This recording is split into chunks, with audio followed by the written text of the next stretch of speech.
और पढ़िया रसूलुल्लाह सल्लल्लाहु तआला अलैहि वसल्लम। मुअज़्ज़ज़ सामीन,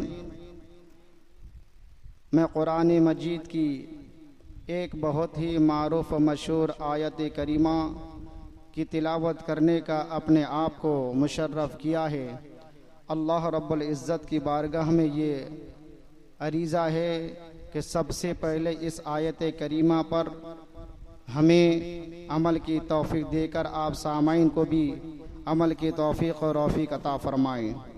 अल्लाह तबारक व तआला कुरान मजीद के अंदर इरशाद फरमाता है, या अय्युहल्लज़ीना आमनू ला ताकुलू अमवालकुम बैनकुम बिल बातिल।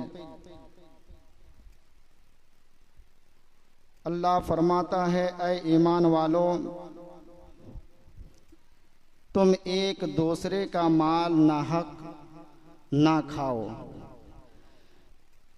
इस आयत के माना में इख्तलाफ है। कुछ हजरात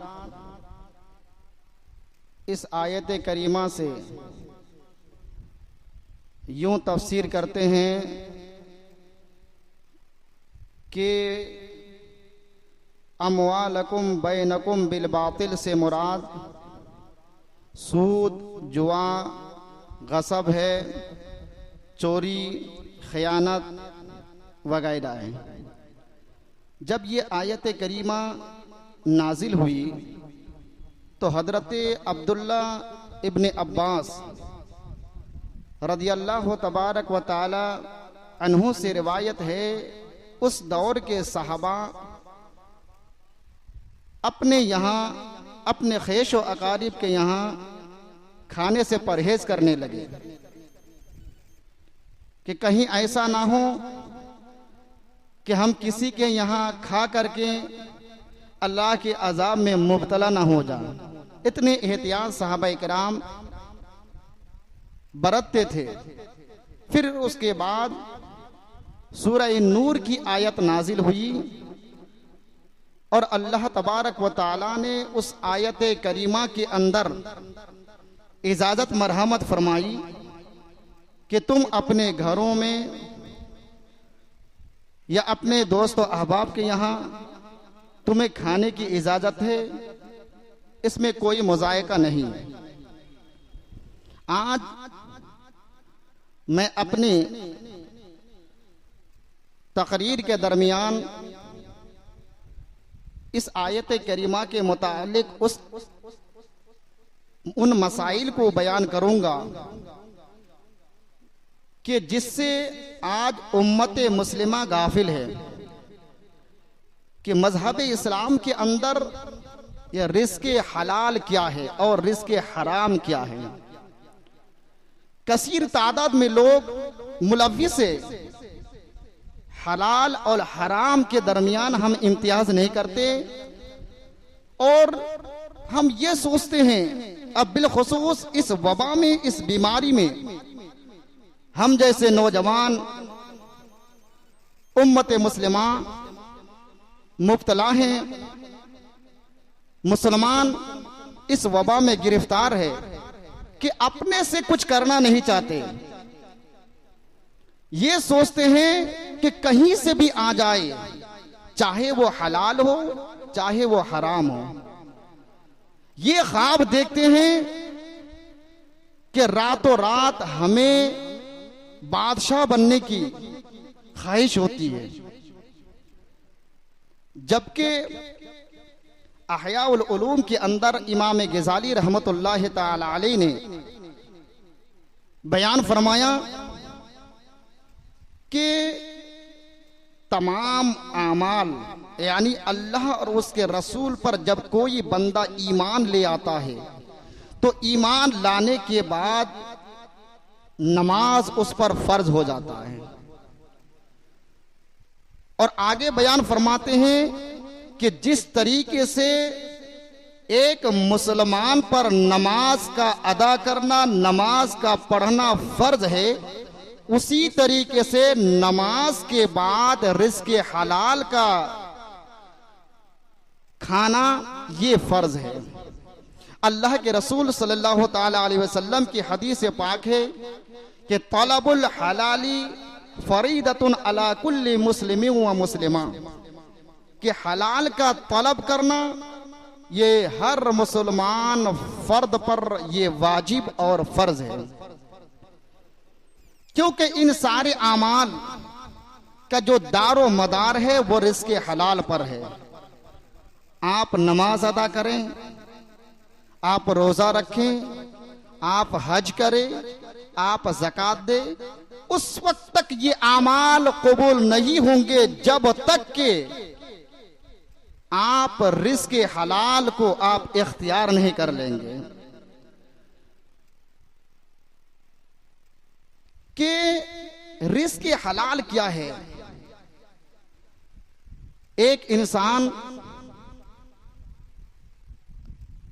हजरत मूसा अलैहिस्सलातु व तस्लीम या हजरत ईसा अला नबीना अलैहिस्सलातु व तस्लीम की अहद की बात है।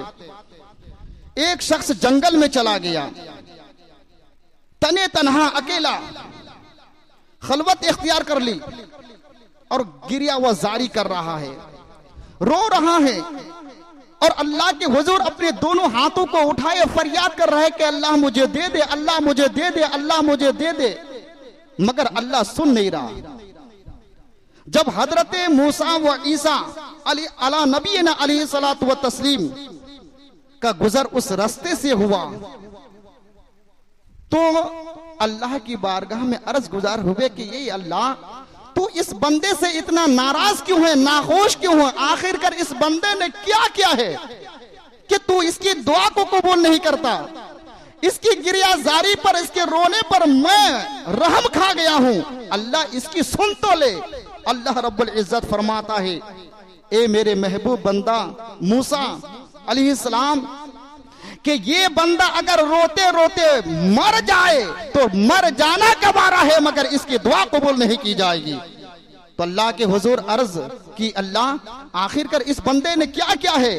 तो अल्लाह तबारक व ताला फरमाता है, ए मेरे कलीम या ए मेरे रूह, इस बंदे ने वो किया है जो उसे करना नहीं चाहिए था, इसीलिए कि इसके पेट के अंदर जो लुकमा है वो रिज़्क़ हलाल का नहीं है बल्कि रिज़्क़ हराम है, और ये जो इसके जिस्म पर जो कपड़ा है ये हराम का है, यानी हराम का लिबास पहना हुआ है। जब तक कि इसके पेट में अल्लाह अकबर रिज़्क़ हराम रहेगा उसकी कोई भी इबादत कबूल नहीं की जाएगी, उसकी कोई भी दुआ कबूल नहीं की जाएगी, न उसकी नमाजें कबूल की जाएगी, न उसके रोजे कबूल किए जाएंगे, न उसके हज व ज़कात कबूल किए जाएंगे, और न दीगर आमाल खैर उसकी तो कबूल किए जाएंगे।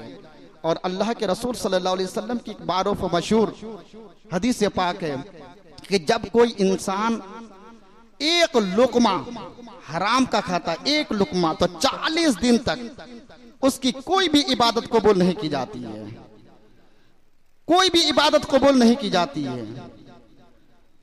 अब हम अपने माशरे का मुहासबा कर ले, इल्ला माशाअल्लाह कितने लोग हैं जो हम रिज़्क़ हलाल की तरफ हम गामज़न होते हैं, रिज़्क़ हलाल का ख्याल करते हैं कि रिज़्क़ हलाल और हराम क्या है, इसकी तरफ हम ध्यान देते हैं। जबकि नबी पाक सल्लल्लाहु अलैहि वसल्लम की एक हदीस है कि जब कोई एक लुकमा हराम का खाता है, और इसमें उमूमियत है, चाहे वो लुकमा सूद से कमाया हो, चाहे वो पत्ते खेल करके कमाया हो, चाहे वो क्रिकेट मैच में फिक्सिंग लगा करके, बैटिंग लगा करके कमाया हो, ये सब के सब जुए में आते हैं।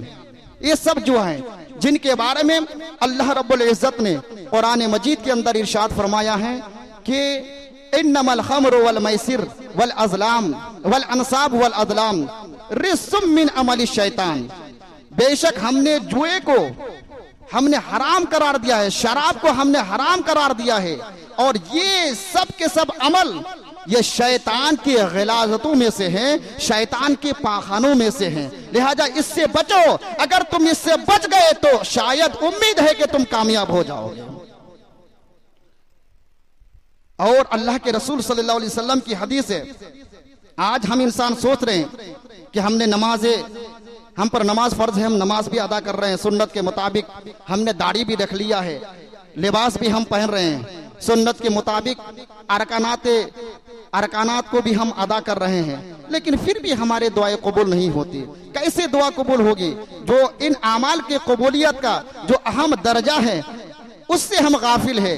अल्लाह के रसूल सल्लल्लाहु अलैहि वसल्लम ने इतनी वईद फरमाई है कि अगर कोई इंसान सिर्फ जुआ जो खेलता है, जो पत्ते खेलता है, जो सट्टा लगाता है, सिर्फ देखता है, तवज्जो से सुने, जो सिर्फ देखता है, इन सारे इबादतों के कबूल ना होने की वजह ये है जो अल्लाह के रसूल ने 1450 साल पहले बयान फरमाया है, वो ये कि जो जुए के जरिए से या सूद के जरिए से या फिर मैच फिक्सिंग के जरिए से 1 रुपया भी कमा करके नहीं, बल्कि सिर्फ देख के आता है और आने के बाद अल्लाह रब्बुल इज्जत फरमाता है कि वो मेरे अजाब में जरूर गिरफ्तार होगा, और अल्लाह ने कह दिया तो वो होना है।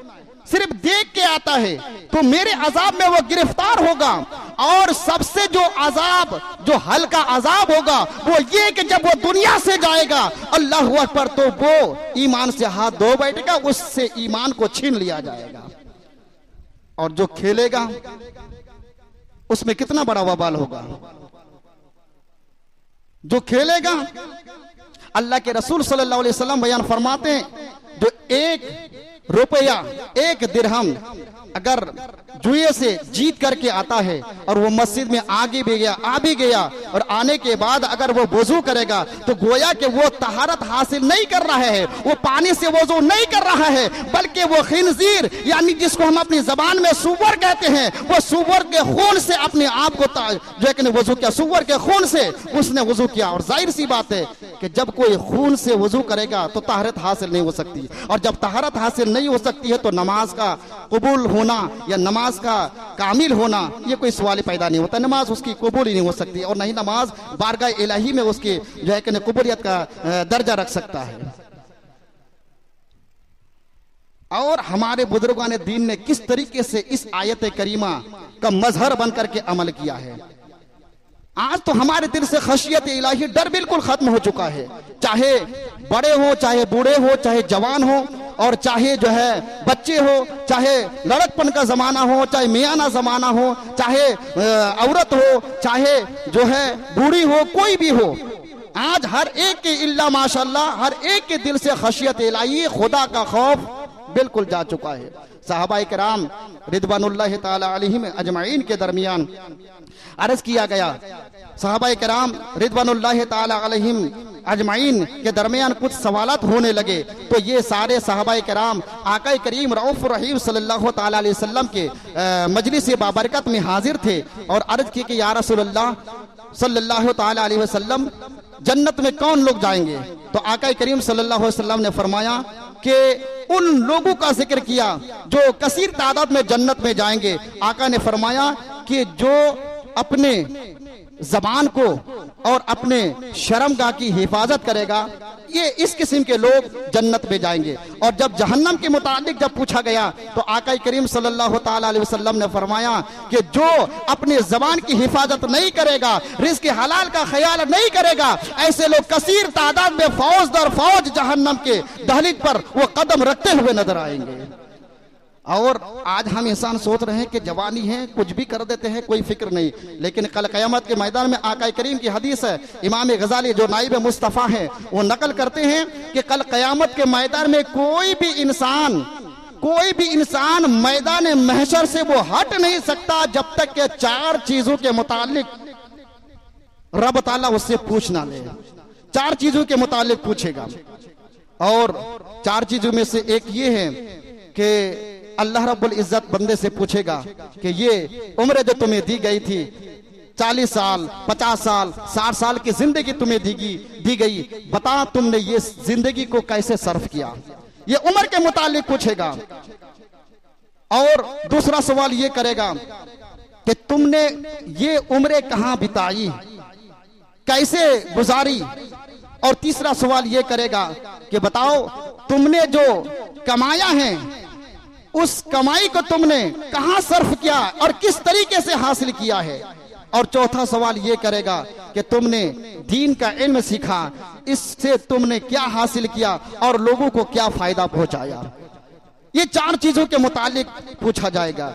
अल्लाह अकबर। बुजुर्गान दीन नकल करते हैं कि एक आलिम दीन, एक बुजुर्ग सफर कर रहे थे और सफर करते के ट्रेन का सफर, माल ज्यादा था उनके पास, तो माल ज्यादा होने की वजह से उसको गवर्नमेंट को या टीटी वगैरह को पैसा देना था। माल ज्यादा होने की वजह से टीटी से जब बात किया कि ये सामान मेरे पास ज्यादा है, इसके एवज में जो पैसा हमें देनी हो वो आप ले लीजिए। तो टीटी ने कहा कि मौलाना साहब, यहां से लेकर के वहां तक हमारी जिम्मेदारी है, आप फिक्र ना करें, आपको देने की जरूरत नहीं है।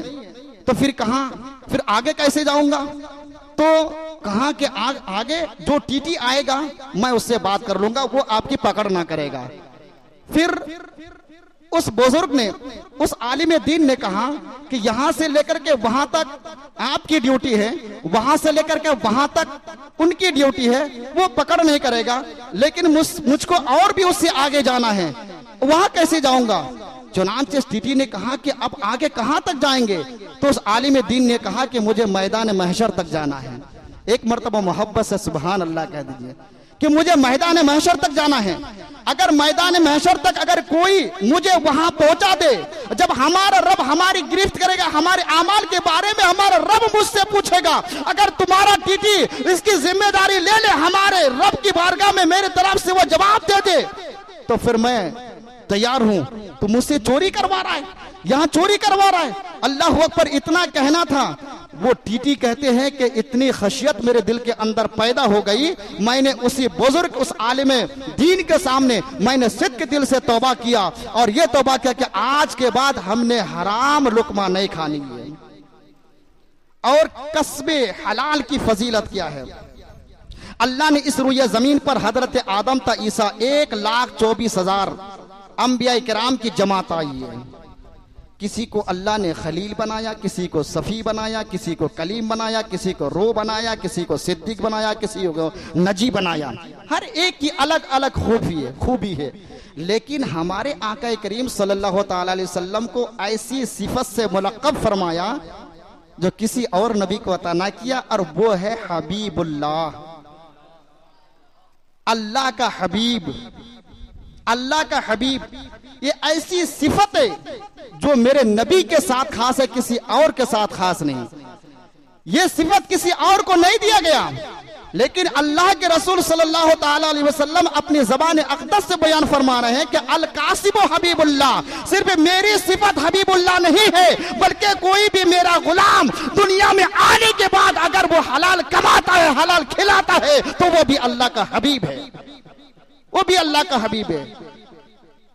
और एक बात तो ये कि कलियों भी एक किताब पढ़ाई जाती है, उसके अंदर एक हिकायत बयान किया है।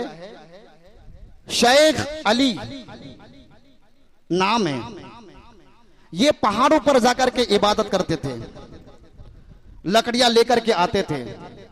बड़े नेक शेख अली दक्काकी रहमतुल्लाहि ताला अलैह एक दिन वहां जब पहुंचे, ये अल्लाह वालों की पहचान है।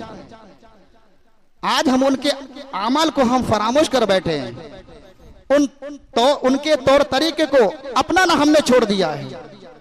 वहां जब पहुंचे तो देखा कि एक थैली पड़ी हुई थी और उस थैली के अंदर दिनार भरे हुए थे, और जैसे ही नजर पड़ी आपने उठा लिया।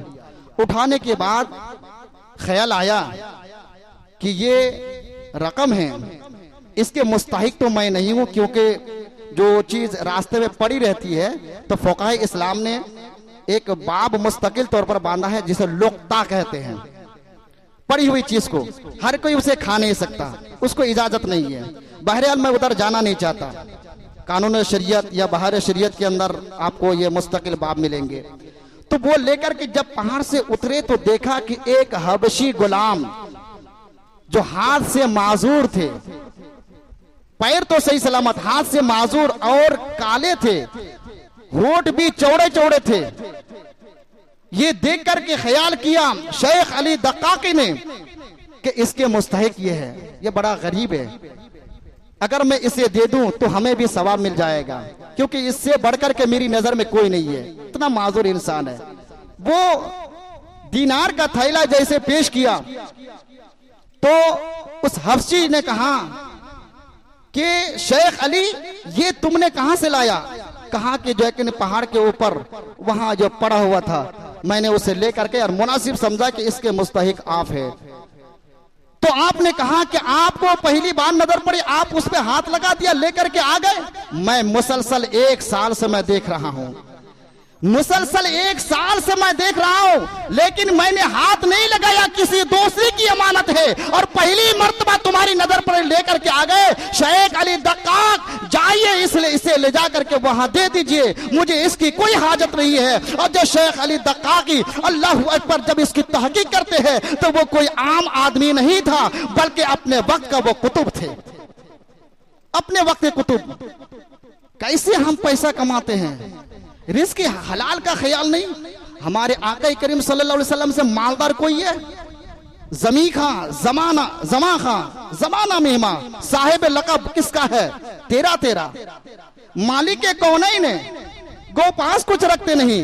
ये 2 जहां की नेमतें इनके खाली हाथ में, 2 जहां की नेमतें इनकी खालियत में। उस मालिक के कुल ने तो, उस खालिक के कुल ने तो इसे मालिक के कुल बना दिया। दोनों जहां इनके कब्जा इख्तियार में है, किसी चीज की कमी नहीं है। मगर उम्मत मुस्लिमा हम जैसे गुनहगारों पापी को सुधारने के लिए हमारे जिंदगी को आपने इख्तियार किया है। कलियुग के अंदर मोहम्मद शहाबुद्दीन ने एक वाकया को लिखा है हुजूर अलैहिस्सलाम का। आखिरी बात अर्ज करता चलो कि उसमें लिखा है कि आका करीम सल्लल्लाहु ताला अलैहि वसल्लम अपनी चहीती बेटी खातून जन्नत फातिमा ज़हरा के यहाँ तशरीफ ले आए। हसनैन करीमैन दौड़ते हुए आए, अर्ज की अब्बा जान घर में खाने का कुछ नहीं है, बच्चे सुबह से भूखे हैं। अल्लाहु अकबर। तो नबी पाक सल्लल्लाहु अलैहि वसल्लम ने फरमाया कि बेटी कुछ भी नहीं है, कि अब्बा जान कुछ भी नहीं है। आका करीम सल्लल्लाहु अलैहि वसल्लम ने फरमाया कि बेटी अपने बेटों को संभालो, मेरे बेटों को संभालो, मैं जा रहा हूं मदीनतुल मुनव्वरा की बागों के यहाँ कि अगर कहीं मजदूरी मिल जाए, काम मिल जाए तो मैं कमा करके ला करके अपने बेटों के अंदर लुकमा डालूंगा, मुंह में लुकमा दूंगा। अल्लाहु अकबर। वो मालिक कौनैन की सोच देखें, वरना किस चीज की कमी है हमारे करीम आका के पास।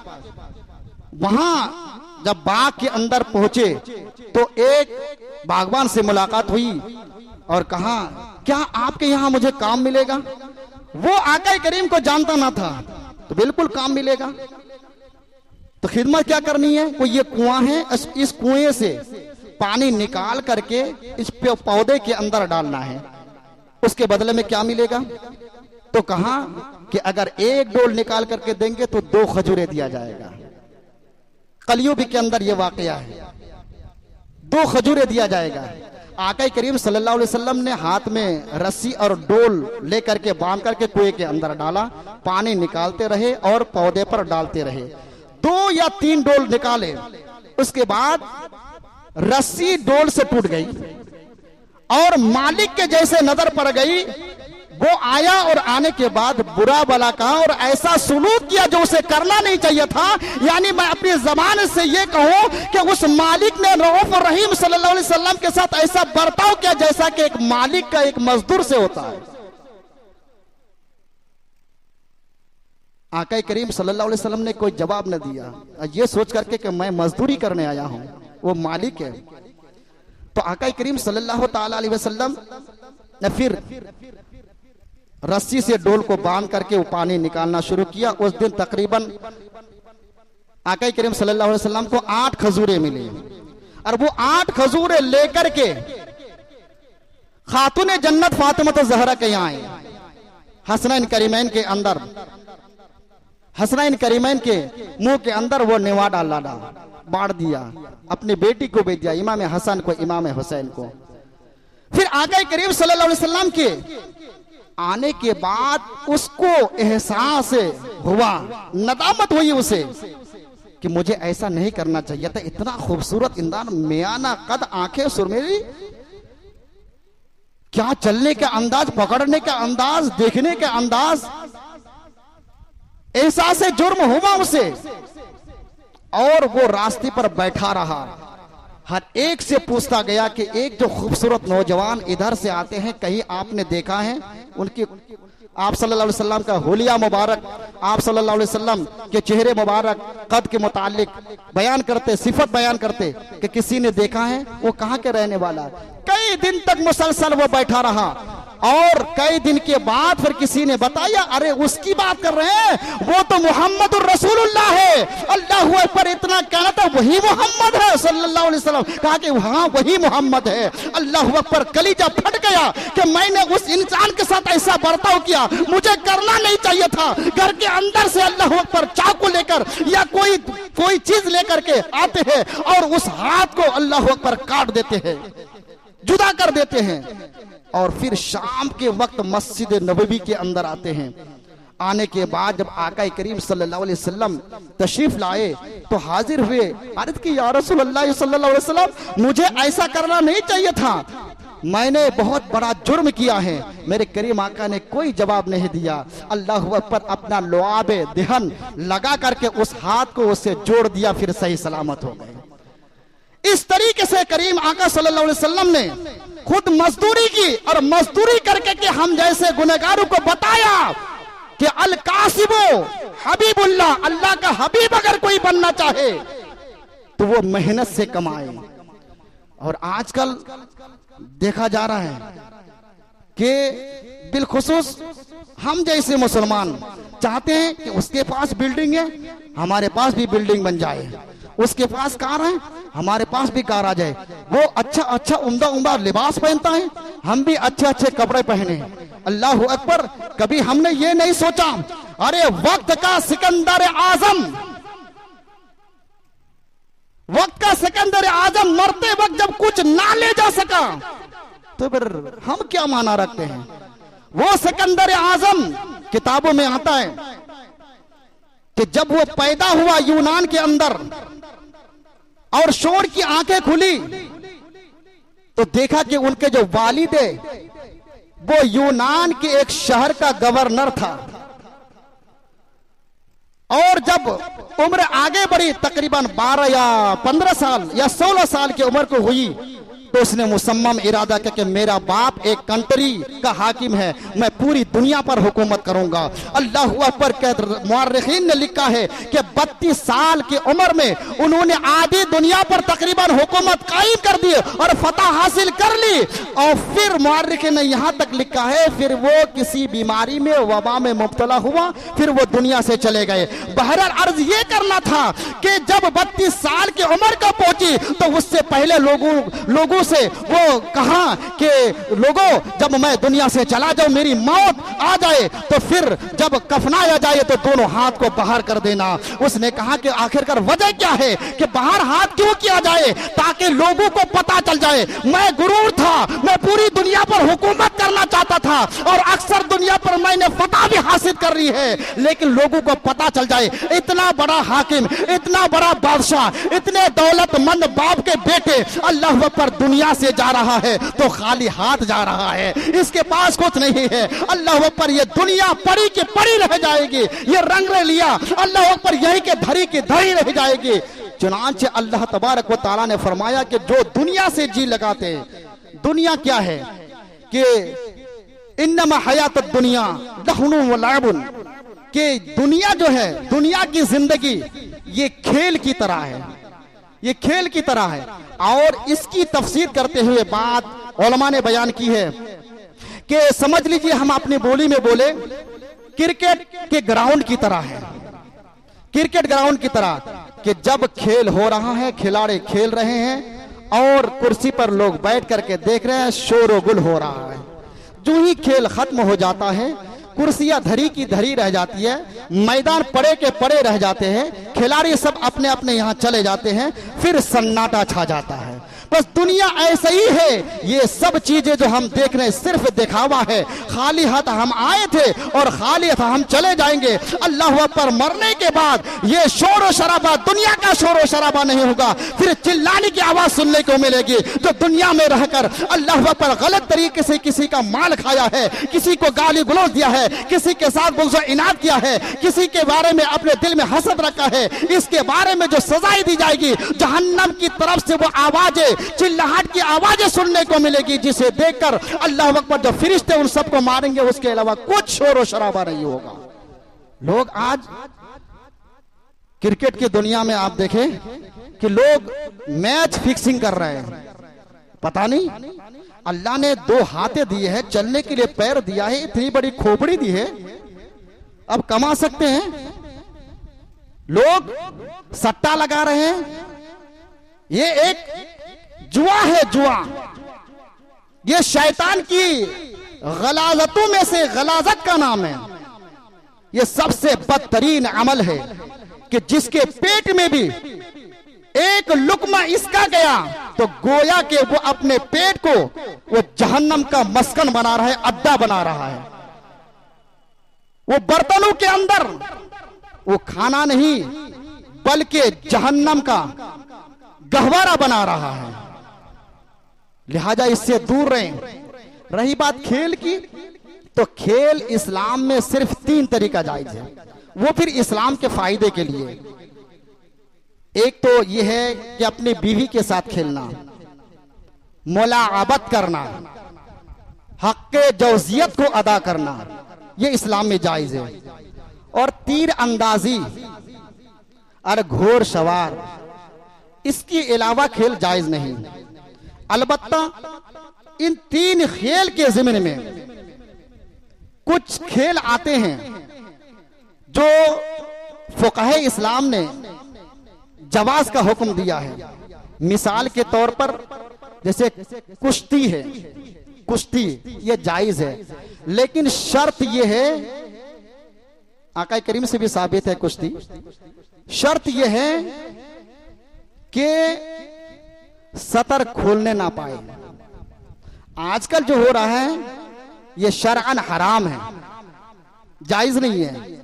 उसी तरीके से तैराकी, तैरना ये भी जायज है, लेकिन उसके लिए शर्त यह है कि पहले से उसको तैरना आता हो, ज्यादा पानी में ना जाए। लोग सुन्नत समझ करके गंगा जी में ना चले जाए और डूब करके जो है काम उसका तमाम ना हो जाए, ये जायज है।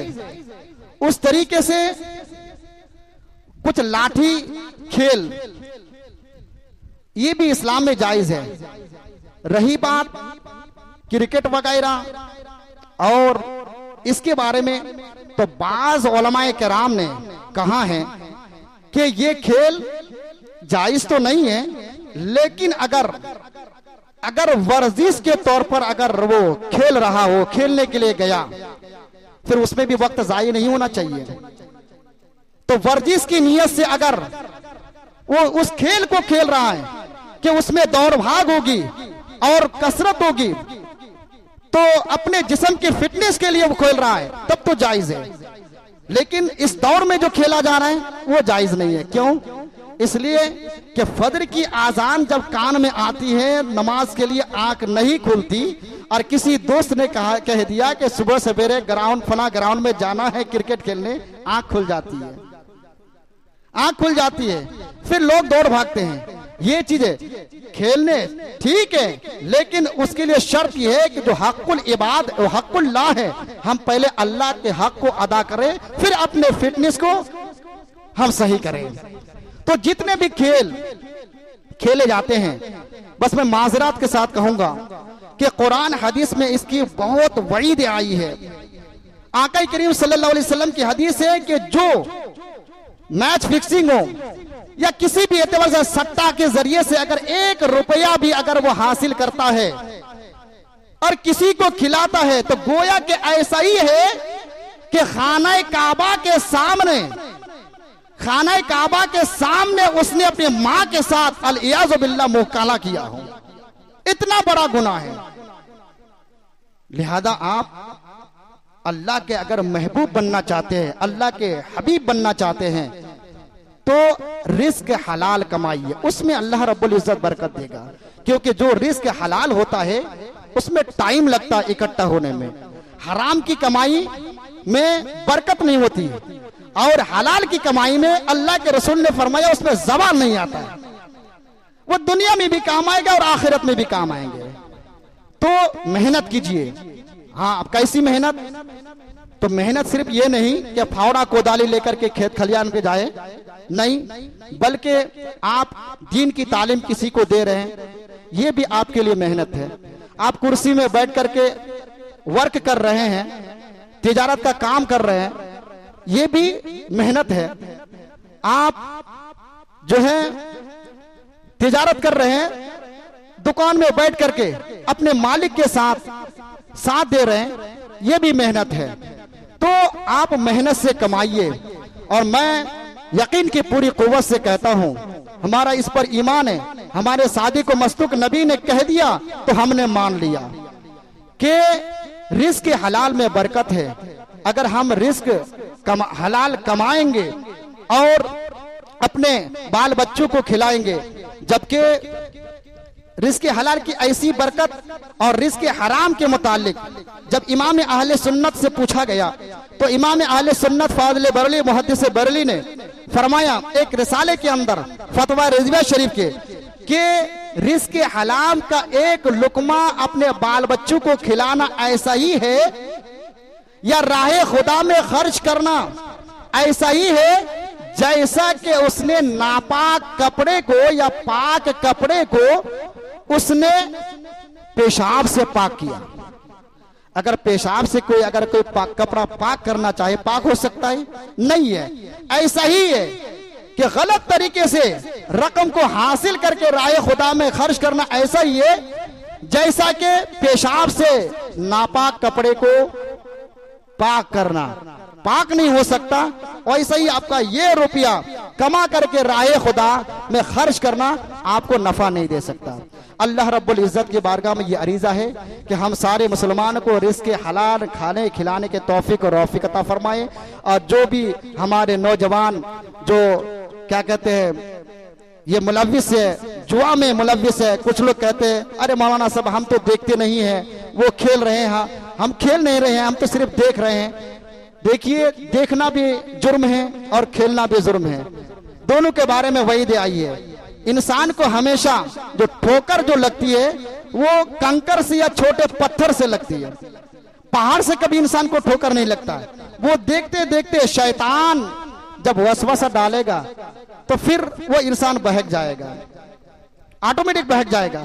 और पहले के जमाने में ये जुआ है, सूद है, ब्याज है, ये सबको मायूस समझते थे। अरे लोगों के सामने ये सब बोलेंगे, लोग क्या सोचेंगे, छिपाए रखते थे और महसूस करते थे, नदामत आती थी।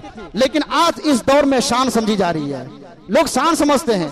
पहले के जमाने में ये जो सट्टे वगैरह लगाए जाते थे, जो क्या कहते हैं उसको, सट्टे वगैरह जो लगाए जाते थे, तो एजेंट होता था, उनको पैसा जमा करना पड़ता था और गवर्नर भी उसको मुजरिम करार देते, इजाजत नहीं देते।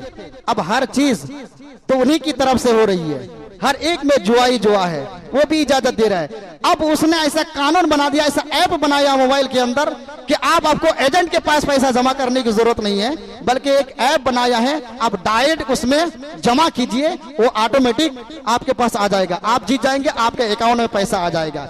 और ये बंदा आजकल के हमारे छोकरे लड़के अल्लाह अकबर इस वबा में गिरफ्तार है। लोग खेल रहे हैं, वो ये सोच रहा है कि मैं पैसा लगा रहा हूं, मेरे बाप को पता है न, मेरी माँ को पता है न, किसी को पता है। लेकिन उस इंसान को, उस नौजवान को, उस छोकरे को ये पता नहीं कि जिसने इस कायनात को पैदा किया है, सारी कायनात का जो राज़िक है, जिसके पास हमें हिसाब देना है, जिसके पास हमें हाजिर होना है, जो हमसे हमारे हर एक अमल के बारे में, जो हमने दुनिया में एक नेकी किया है उसके मुतालिक भी पूछेगा, एक बुराई भी किया है वो रब भी हमसे पूछेगा। उसके बारे में हम भूल गए, क्या वो भी सो रहा है? अगर तुम्हारे माँ बाप सो रहे हैं तो वो रब भी सो रहा है। अरे सोना तो दूर की बात है, उस रब की शान तो ये है, ला ताखुजुहु सिनतुन वला नौम। अरे सोना तो दूर की बात है, उस रब को ऊंघ भी नहीं आती, कोई भी काम करने से पहले हम सोचे, और एक बार नहीं 1000 बार सोचे कि ये काम हमारी शरीयत ने हमें इजाजत दी है, कहीं ऐसा तो नहीं कि इस काम को करने की वजह से हमारा रब हमसे नाराज हो जाएगा, हमारे रसूल कल क़यामत के मैदान में नजर रहमत फेर लेंगे। 1000 बार आप सोचे, उसके बाद आप काम कीजिए। और ये जुआ और क्या कहते हैं सूद, इस सब से आप गुरेज रहिए। आप बड़ी तेजी के साथ सूद के जरिए से उरूज को जो पहुंच रहा है, अल्लाह पर उनका हशर क्या होगा, हशर क्या होगा, रब और अपने महबूब सल्लल्लाहु अलैहि वसल्लम ही जाने। अब बस बताना काम था कि मुसलमानों से ये गुजारिश है, कोई कुछ भी करे आप इससे दूर रहें, वरना इस 1 रुपए की वजह से आपके सारे उम्र की जो इबादतें हैं वो रायगा हो जाएगी। इसका ख्याल आप जरूर रखें। अल्लाह की बारगाह में यारिजा है हम सारे मुसलमानों को राह हक पर चलने की तौफीक अता फरमाएं, फरामीन रिसालत पर हमें अमल की तौफीक अता फरमाएं, सहाबाए किराम के मामूल पर हमें अमल की तौफीक अता फरमाएं, और इस दौर की वबा से, सट्टा, जुआ, सूद, इन सारे खुराफात खेलों से हमारी हिफाजत मरहमत फरमाए। आप हज़रात